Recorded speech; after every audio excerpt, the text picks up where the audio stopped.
Simon and Garfunkel worked in a factory for some fucking rich dude who Yeah. put a bullet in his head. Yeah. Yeah, and so that's but it is a dark album. Even groovy thing is like about like don't fucking leave me, baby. A couple of the other songs were very much like, I'm wondering if one of them, when writing these songs, had gone through a breakup. Or like a divorce or something like that while they wrote these songs, and this is how it came out. Because I definitely get that from a lot of these songs. It is not a it's not a happy folk album at all. And I mean, folk albums aren't necessarily happy. Yeah. You know what I mean? They're not necessarily supposed to be happy. They're supposed to be, honestly, a little more thought-provoking. Whereas this album does not come across as thought-provoking to me. No. It doesn't to me, it doesn't push the boundaries. Yeah. Whereas like Dylan did, Guthrie did. There's another guy who Jack listens to. I wish I fucking remembered his name. But I can't. But that's another guy who was like very much pushed the boundaries of folk music and politics at the time. And I think when you're doing folk music, you kind of have a little bit of a responsibility to do that, or don't do it altogether. Yeah. Do you know what I mean? Either do it or don't do it. Because there is good folk music that isn't necessarily political in meaning. This album to me, and overall, like I said, I believe I love Simon and Garfunkel. I think I might just like the hits. I might be a greatest hits fan. But I think that like this album tiptoes into being a political folk album, a pushing of the boundaries to an extent, but it doesn't commit to it. And I think that's one of the things that I don't like about it. I think that's one of the things that it doesn't speak to me, even though it's a dark album. It's a sad album, which I'm okay with dark albums and sad albums. I just don't get this one. Yeah. And when you look at the next album that came out, Parts of Sage, Rosemary, and Time, that album, I think, pushes those boundaries more, where I think that album's more believable. Bridge Over Troubled Water, and that's why I actually found out about the 3 times platinum on this album, was I had to look up, because I'm like, fuck, like, am I really just a greatest hits fan? So I actually went and looked at all their studio albums, and that's and Bridge Over Troubled Water is probably my favorite overall Simon and Garfunkel album. But there's a ton of hits on that album too, So it's like, there's a couple of the hits on this one. Again, Sound of Silence is not my favorite Simon and Garfunkel song, but it's better than the Disturbed cover. The original is better than the cover. So I do not care for the Disturbed. Yeah, so this is not one of those cases where the cover outplays the. I moved the can to take the tab, and I fucking just got a whiff. You got a whiff of tomato juice. Fucking terrible. This is great, man. This is awesome. This is awesome. So bad. Yeah. So I guess like overall, like, this album does not do much for me. Dude, why did you bring so many of them? I brought 4. I thought they were going to be good. It was actually like, I actually found this album kind of boring. It's a little bit hard for me to listen to in the way that I listen to the albums for preparation of the podcast. Because I delve into these albums and even Say Anything got a solid 3 times, even though I had a really hard time. This one, I did listen to it 5 or 6 times. I was just like, oh, this is not, it's just not good. So now I've said that I like folk music. But it's something I've noticed with folk music. Sometimes I find a lot of it to be, very generic, because I feel like it's easy to write, and it was easy to capitalize on the time that it was coming out.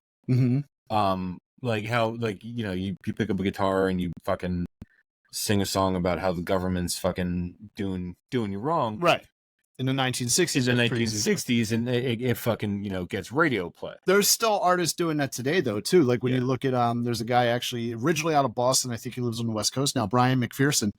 Also has a little bit of like an Irish music background, but not completely Irish music. His last album is very much, has been getting a lot of criticism, because it's very anti-government and stuff like that. He was touring, this is a few years back, was touring as an opening act for the Dropkick Murphys.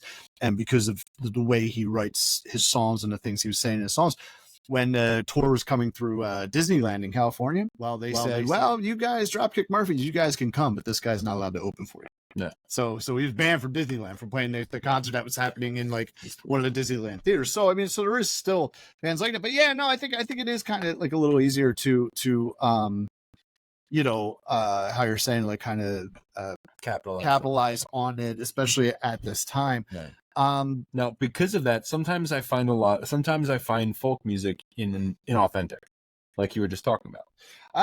But I think that's almost any music. True. Almost any genre or anything that's like kind of like big at the time. You know what I mean? Because you had the people who started it, and then you have everybody who tries to be the people who started it. You know what I mean? The copycat syndrome. Yeah. So maybe this album is a little bit of copycat of like trying to do, Dylan and trying to do Guthrie, but on a mainstream stage, and it's not working. Yeah. And you look at the other bands like at this time of like, the Kingston Trio. They're generic, but like they got fucking Tom Dooley. Great fucking song. The rest of the stuff is like kind of cool, like kind of like, all right, yeah, this is kind of neat. Like I'll check it out. But there's nothing in my opinion that's necessarily spectacular about the Kingston Trio. Yet there's hundreds of Kingston Trio albums. No. Same thing with like Peter, Paul and Mary. You got Puff the Magic Dragon, and If I Had a Hammer, and a lot of just pretty generic fucking, 3-piece, folk shit. It reminds me of like that scene from That Thing You Do, where you had the trio of women singing their songs and you had like the girls with like the horn glasses. Yeah. Oh yeah, this is so groovy. I'm getting into it. You have other people like, what is this? Throwing like fucking, paper airplanes and get stuck in their head. Like, beautiful voices, stuff like that, or even you look at like another movie, like you look at fucking Forrest Gump. You have Jenny wanted to be a folk singer. Yeah. That's what she wanted to be, is a fucking folk singer. So she's working as a stripper, but part of her doing is like, well, I get to play guitar, I get to sing a song. She gets up to play Blowing in the Wind. Yeah. And you can't see her body. And everyone's like, hey, move the guitar. You know what I mean? So I think someone says he's gonna buy her a harmonic. Yeah. But Jenny is I argue that Jenny is one of the greatest movie villains of all time. Oh yeah, no, Jenny's a bitch. Yeah. Jenny's a bitch fucking using that dude, man. I've been there. I've had a Jenny. Yeah. Someone gave you AIDS. Yes, exactly. And Haley Joel Osment. What? The kid. Oh yeah, Haley Joel Osment. Yes. Yep. But yeah, no, I think, yeah, Jenny's a bit of a villain there. I would agree with that. It's like Jenny, and then like Grandpa Joe from Charlie and the Chocolate Factory. Those are the two with his coke now. Yeah, did you ever see that meme? Yeah, where Grandpa, because he does, like the actor has this like elongated pinky nail, and like somebody's like, he's like, yo, what? Grandpa Joe doing with coke now? I know. That's pretty funny. Yeah, no, but like when you think about it, I kind of play folk music in the sense of I do all that Irish music. Yeah, you know what I mean. And there's the tradition. It's like it's not necessarily called folk music; it's traditional Irish music, and that's always looked at it a little bit of a different way, especially here in America. It's like, oh, okay, cool. Like play the Wild Rover and play Whiskey in a Jar, and I mean, Whiskey in a Jar is one of those songs where like a lot of bands end up doing. Like Metallica did a version of it, then Lizzie did a version of it. Metallica's version is terrible. Well, Metallica's version is actually a cover of Thin Lizzy's version of a traditional song. You know what I mean? So it's a cover of a cover. It's a cover of a cover, basically. Yeah, and I mean, it's like a weird Russian doll situation. Yes. And I love Irish music, obviously, and I do like overall folk music. I don't really get into Pete Seeger. I think it's a little weird. Gordon Lightfoot's folky, but I don't necessarily care for Gordon Lightfoot. There's not, as far as like modern folk, it's not even that modern. Like if you look at, Christy Moore, but Christy Moore's been around for like 40 years, John Byrne, friend of the podcast, John Byrne band. I would consider him folk, but he's not typical folk. He's more of like a more modern folk that it's like, his songs, when you listen to the music of his songs, of the core music, not because he has a lot of stuff going on, because he's very smart to surround himself with very talented musicians who can like kind of take his basic idea and expand on it, which is really good. And they put out a really good product. But like his songs, and I think he said it on the Pogues episode, he's a storyteller. Yeah. So whereas the lyrical content of stories that he's telling are a little more important than the complexity of the music and the melody.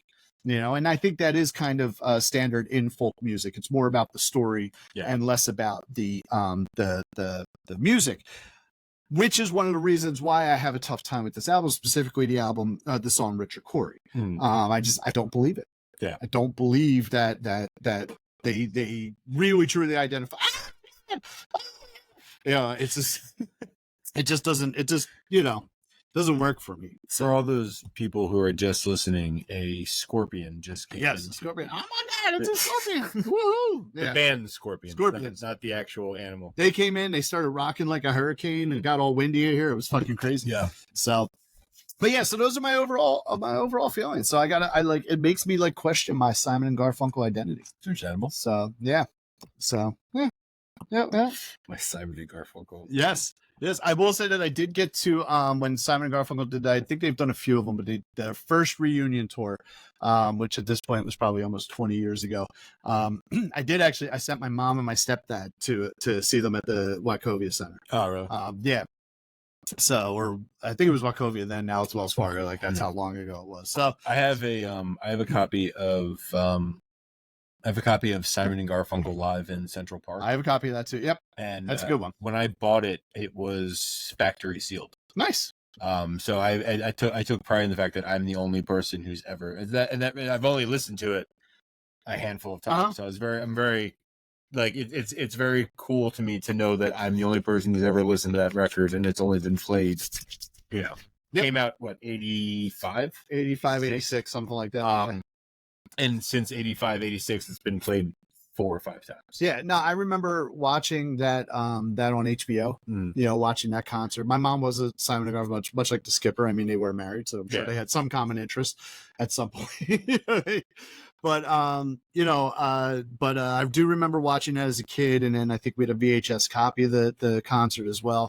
And that's a great album. But when you look at that album, what is it? It's all hits. Yeah. You know what I mean? And their greatest hits album, honestly, every time I get it in the garage, it doesn't sell for much, but it sells like almost right away. Yeah. You know what I mean? So it's like, all right, cool. It might be like a $5-6 album, depending on the quality of it, but it sells. It's one of those things. And sometimes like, I'm like, ooh, do I want to sell this copy? Yeah.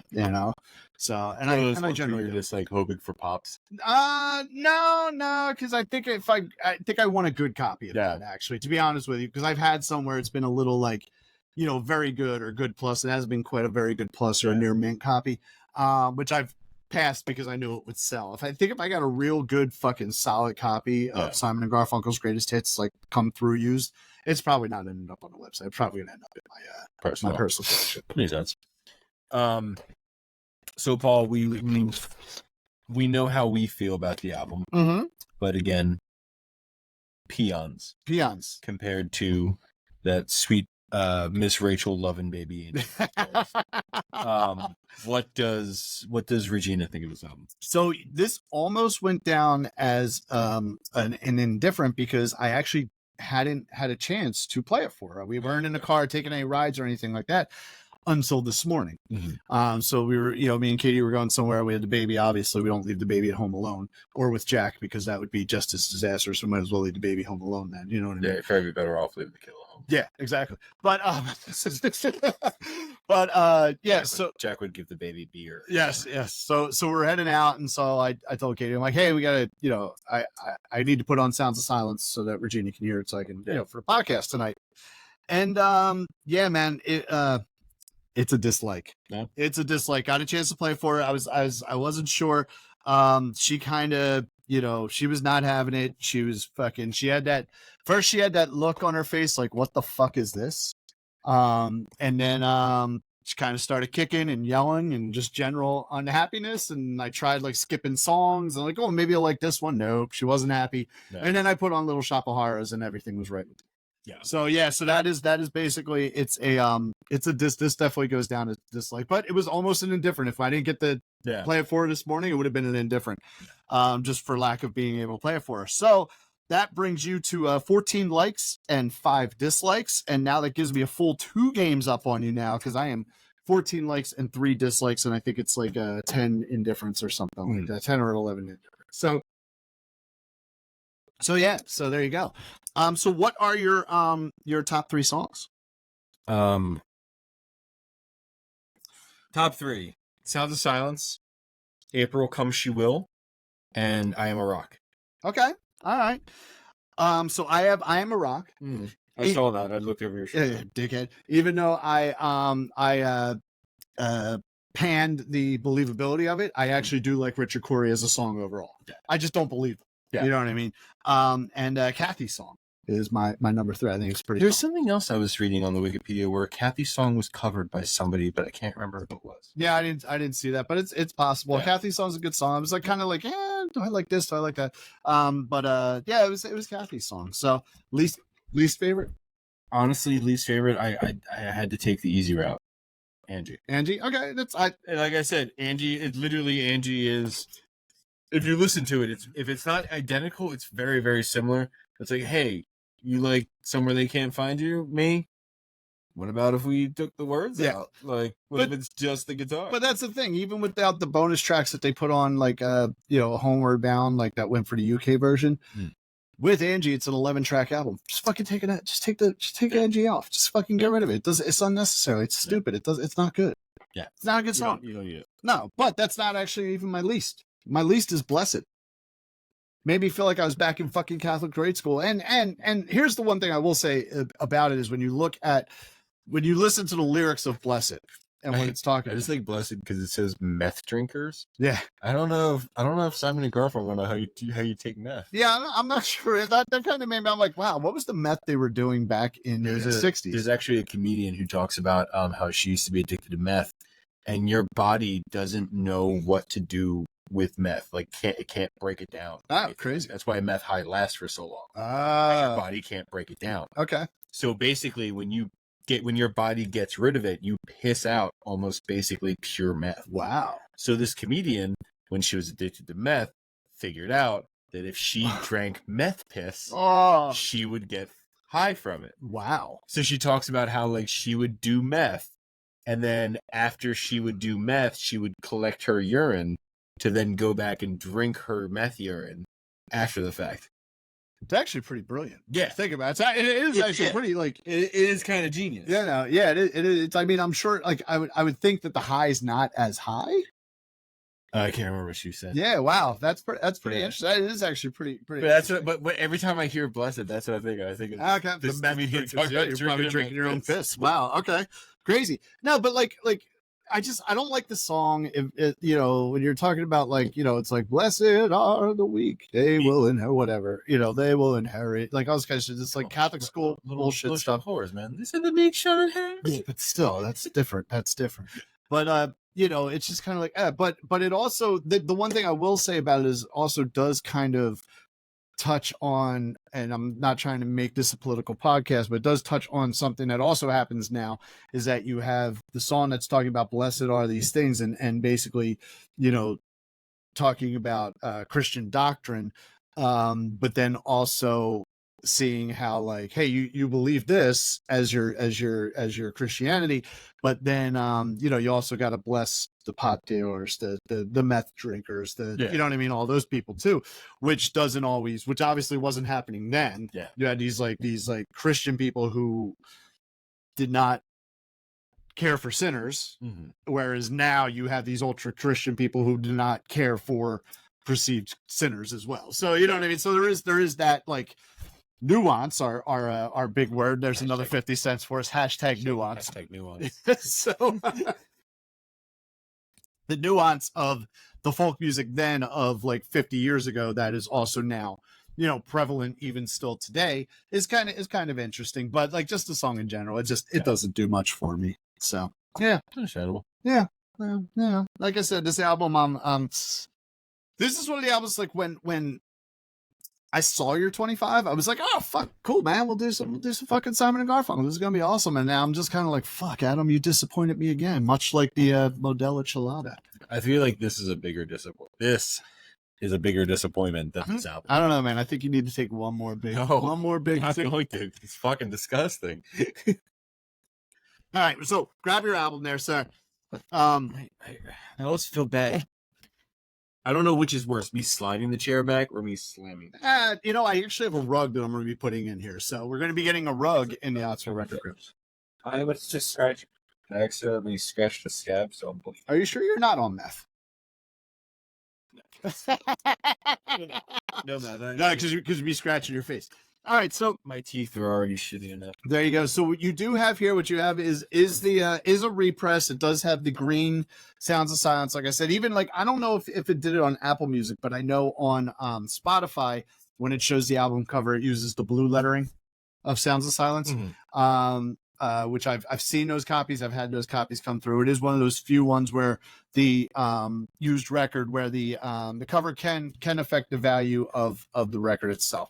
But yes, you do have a reissue. Not sure of what year it was reissued. I would venture to say 1969, early 70s was when this one was pressed. Either way, what I do know, and I don't know which specific plant because it didn't specify it in on Discogs as to the specific plant, but I do know it is either a Pittman or a Terre Haute. The reason I know, Johnny. The reason I know, Johnny. I'm not a smart man, but actually no, I can actually. Fuck, I should have looked at this even better and better. Like this is definitely a Pittman version. Because the thing is, so they have this they have this thing that says Pittman. No, well, kind of.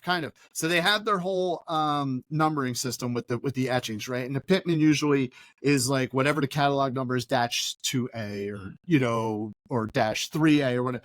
This one is -2AF. Terre Haute at this time was using a very similar pressing matrix as for the pressings as well.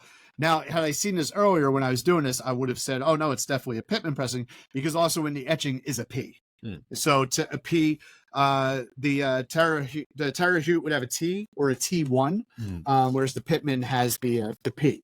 So I was just looking at that now, was able to determine this is absolutely a reissue, an early reissue, but it is a Pittman pressing. It has the green lettering as well as we talked about. There's the blue, and then have we? The two others. I know we've discussed this slightly, but is there like one's better than the other between Pittman and Terre Haute? They're very similar. They were actually probably, at least for East Coast, were probably pressing the vast majority of records that were going out there.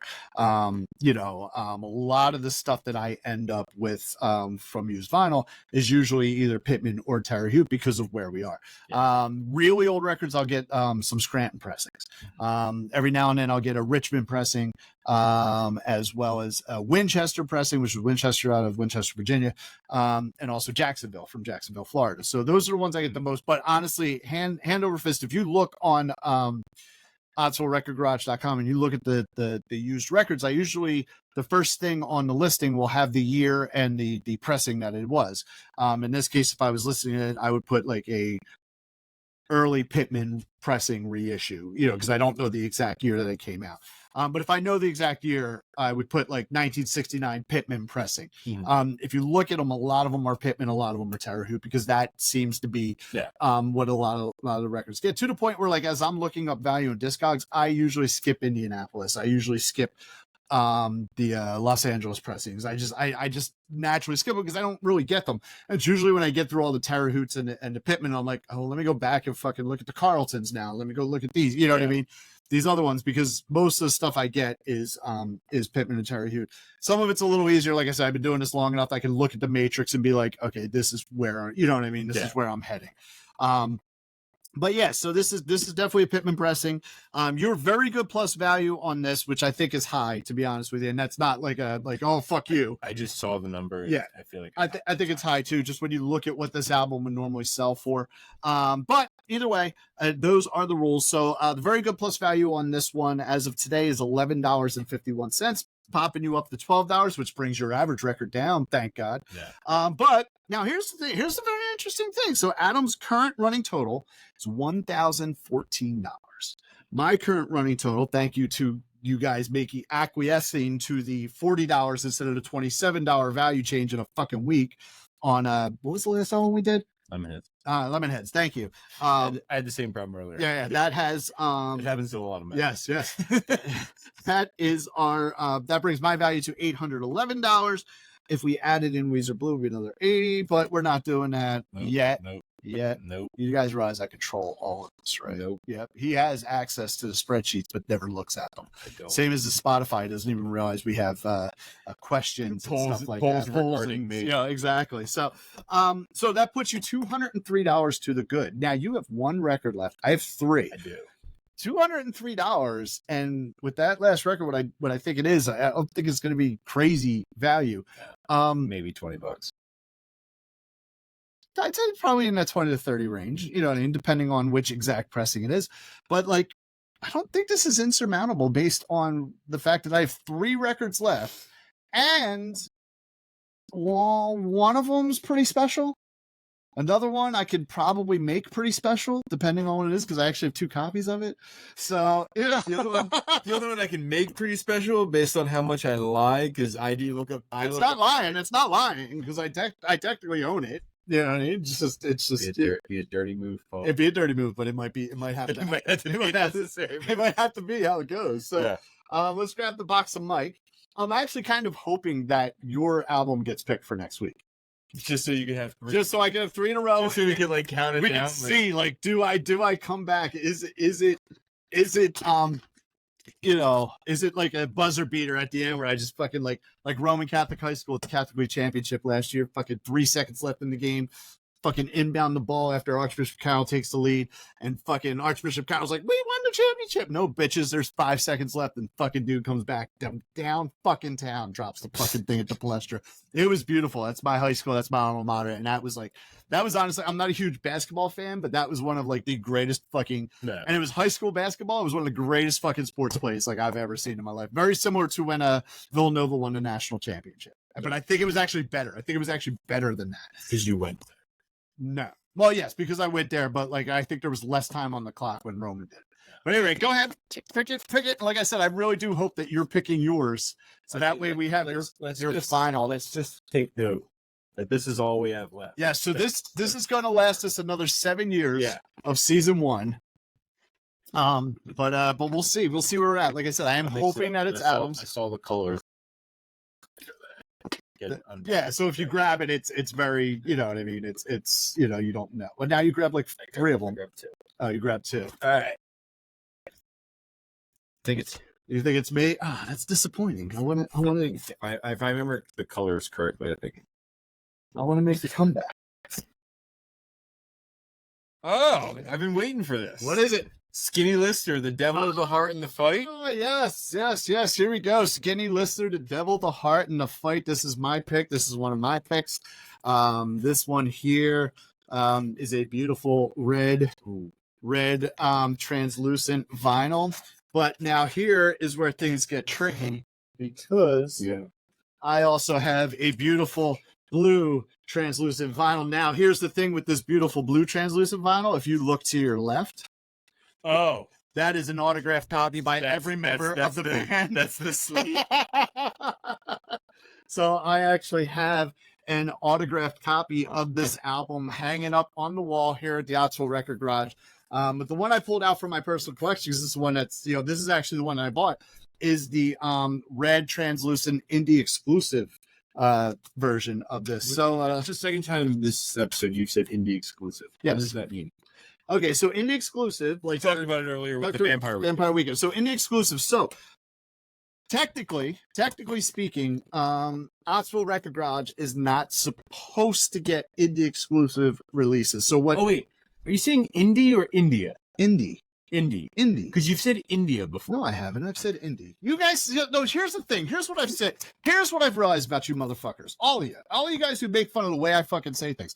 is that sometimes, yes, I say things incorrectly or I say things differently, but sometimes you guys say like, "Oh, you said this," but I didn't fucking say that. That's I go back and I listen to it. I feel like before you've said India and I've said India because I thought it was weird that it was India. Just because you don't understand my accent. India. I-N-D-I-E. Indy. Yes. So this is Indiana Jones. Yes. No, not Indiana. No, I know, but Indy. Indy. That's what I'm saying. You call him Dr. Jones. These are Dr. Jones exclusive records here. This one is so no time for love with this record. Yes. No, there's plenty of time for love with this one. So this album here, this copy. So you asked me about indie exclusive. Yes. What is it? So technically, Outswell Record Garage is not supposed to be able to get indie exclusive releases because it's supposed to be similar to Record Store Day releases. The one distributor I work with at least recognizes that Outswell Record Garage is indeed an independent small business that functions as an independent record store, even though right now we are online only. They will sell me indie exclusives because of that. They will not sell me Record Store Day because that's a whole other gamut and bunch of bullshit. Because guess what, everybody? Record Store Day is really selling online right now. And they're selling on Discogs. And it's sanctioned by Record Store Day. But whatever. Fuck you. I'm a small guy trying to make a few bucks. But I can't have the stuff. But let's sell on Discogs. Let's do that. That sounds and let's sanction it as well, because that was supposed to be what's killing record stores and the record industry in general. Yeah, sounds like a Record Store Day just wants to make a lot of fucking money. But at any rate, I just want to make sure that I had the right copy version. Oh, okay. All right, cool. Yeah, so this was an indie exclusive version. There was a black vinyl and the red vinyl, which came out. I got the red vinyl. The blue one, this is where it's interesting. Besides the fact that it is signed, it's a tour copy. No. Sometimes the tour only copies also end up being a little bit more money. So we're gonna see with these two copies of what I have.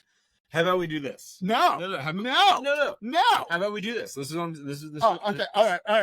Let's hear it. You figure out the value of your red copy. Mm-hmm. Figure out the value of your blue copy, and you average them together, and you go off the average. Nope. Why? Because I'll decide which copy is actually in my 25 after I look them up on Discogs. I have a piece of shit.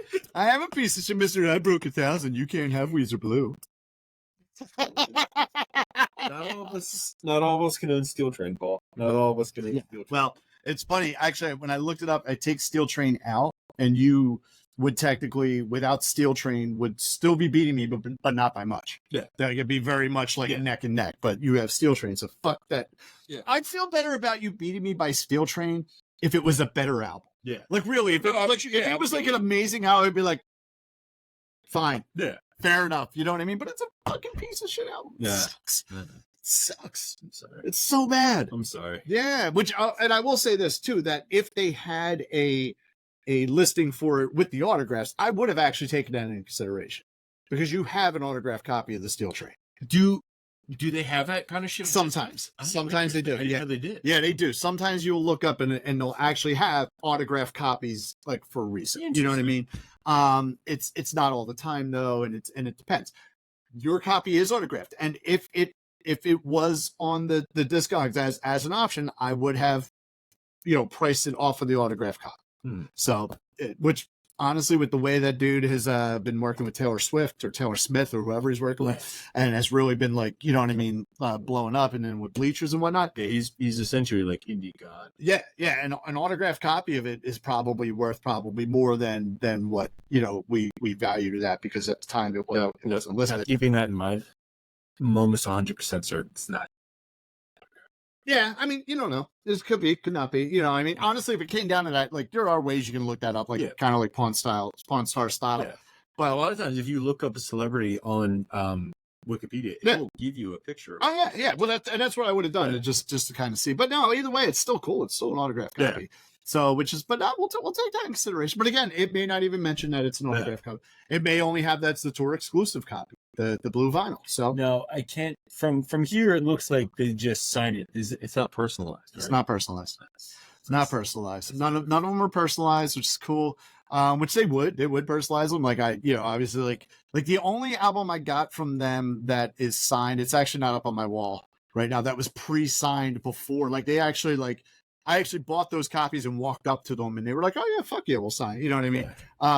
Was Shanty Punk, their newest album, when I saw them in December, or in October. But I think I told that story once already, so you could stop me now. But I'll definitely tell it next week again. So this is the album for next week. It is Skinny Lister, The Devil, the Heart, the Fight. This is a great album. I'm gonna have fun listening to this week, and I hope you do too. I don't know if you've delved into Skinny Lister. I haven't, but Buckeye, I've been waiting for this because you always talk very highly of them, and something cool that I know that you have in your possession. Yes. I've been very eager to listen to this. What the thing is, though, I can see you either loving this album or hating it. I don't think there's going to be an in between. I don't think you're going to be like, it's just okay.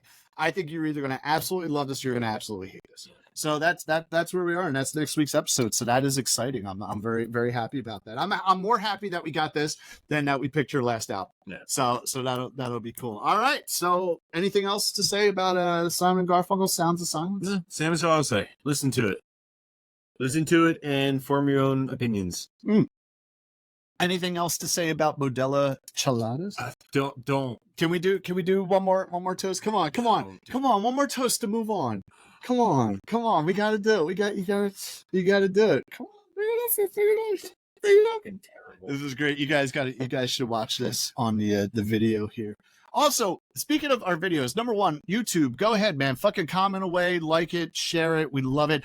On our Spotify, if you rate our episodes, if you give us a 5-star rating, that helps us. We're not a monetized podcast, but it gets more people to listen to it. And honestly, at this point, I don't even care about the fucking monetization. I just want people to listen to what we're talking about and see if they like records that we like. You got like 30, 40 years worth of content here for season 1, and we're going to be going to season 2. So rate us highly, please, on Spotify or wherever you get your podcast, because it extends our reach and gets more people listening to it. Like the wonderful people in Mexico who came up with the Modella Chelada and its deliciousness. Adam, cheers, buddy. Cheers. So good. On that note, it is time to what? Fuck. Don't take it from me, folks. It tastes like I don't like tomato soup. I do. I think tomato soup is fucking gross. It's hot ketchup and it's disgusting. Hot ketchup, yeah. It tastes like I'm drinking tomato soup. It's bad. It's bad. Just don't fuck with it, guys. Take it from me, the Chelada. Drink regular Modelo. It's a little weird. Yeah, drink regular. On that note, it is time.